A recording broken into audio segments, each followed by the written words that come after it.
భూతల స్వర్గంగా పేరుగాంచిన అందాల కాశ్మీర్లో జరిగిన ఉగ్రదాడి ఇప్పుడిప్పుడే పుంజుకుంటున్న అక్కడి పర్యాటక రంగాన్ని మళ్లీ సంక్షోభంలోకి నెట్టేసింది.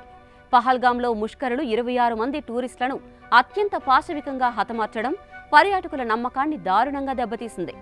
దాదాపు 2.5 లక్షల మంది కాశ్మీరీల జీవనోపాధి, కాశ్మీర్లోయ ఆర్థిక వ్యవస్థ మొత్తాన్ని ప్రశ్నార్థకం చేసింది.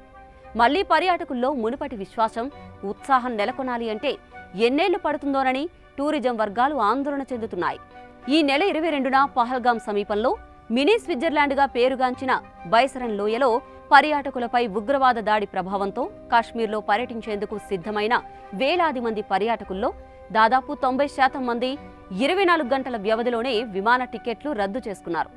మరోవైపు ఇప్పటికే కాశ్మీర్ సందర్శనకు వచ్చిన పర్యాటకులు రాత్రికి రాత్రే హోటళ్లు, క్యాబ్ల బుకింగ్లు కూడా పెద్ద ఎత్తున రద్దు కావడం మొదలయ్యాయి. ఇటు కాశ్మీరీలకు పర్యాటకమే ప్రధాన ఆదాయ వనరు.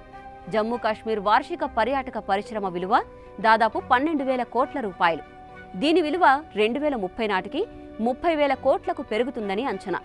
జమ్మూ కాశ్మీర్కు స్పెషల్ స్టేటస్ కల్పించే రాజ్యాంగంలోని ఆర్టికల్ 370ని కేంద్రం 2019లో రద్దు చేసింది. దీంతో పాటు రాష్ట్ర హోదా తొలగించి జమ్మూ కాశ్మీర్, లద్దాఖ్ను కేంద్రపాలిత ప్రాంతాలుగా చేసింది.